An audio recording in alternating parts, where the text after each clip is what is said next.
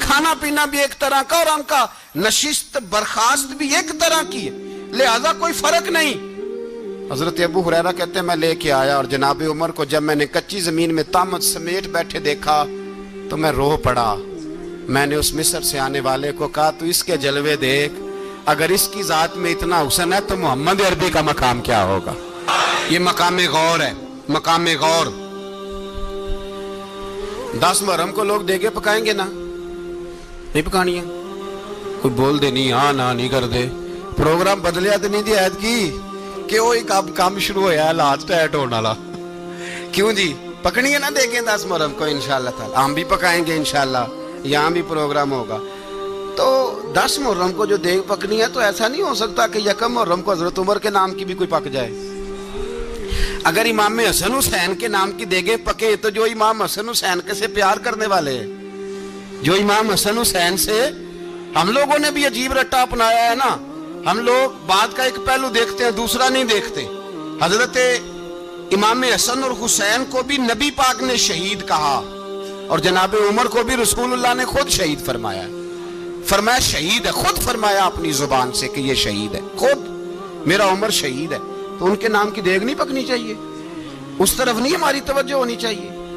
اور اہل بیت نبو، یہ بات میں پہلے بھی کرتا ہوں آج پھر کرنا ضروری سمجھتا ہوں، اہل بیت کا پیار سن لو کان کھول کے، اہل بیت کا پیار اگر ہمیں کسی نے سکھایا ہے تو سیدنا عمر فاروق نے سکھایا ہے۔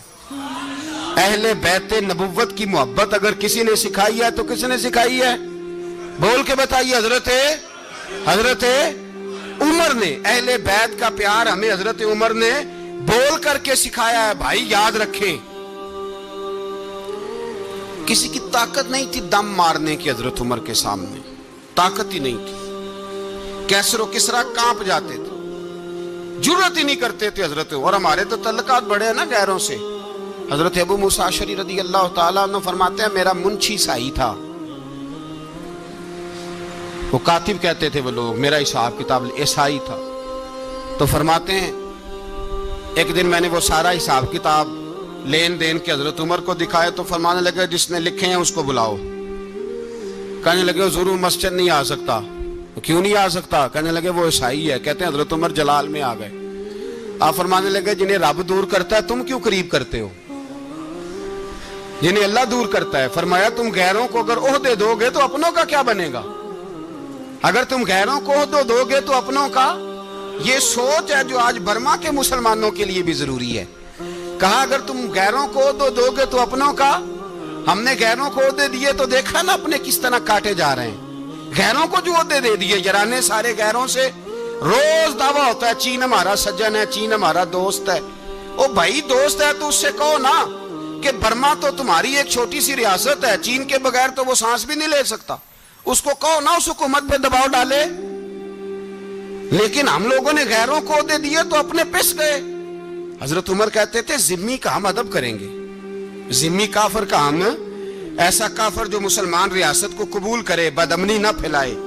ایک آدمی کو آپ نے دیکھا آنکھوں سے نابینا ہے اور بھیک مانگ رہا ہے، تو حضرت عمر کو نظر آ گیا، فرمایا کون ہو؟ اس نے کہا میں یہودی ہوں۔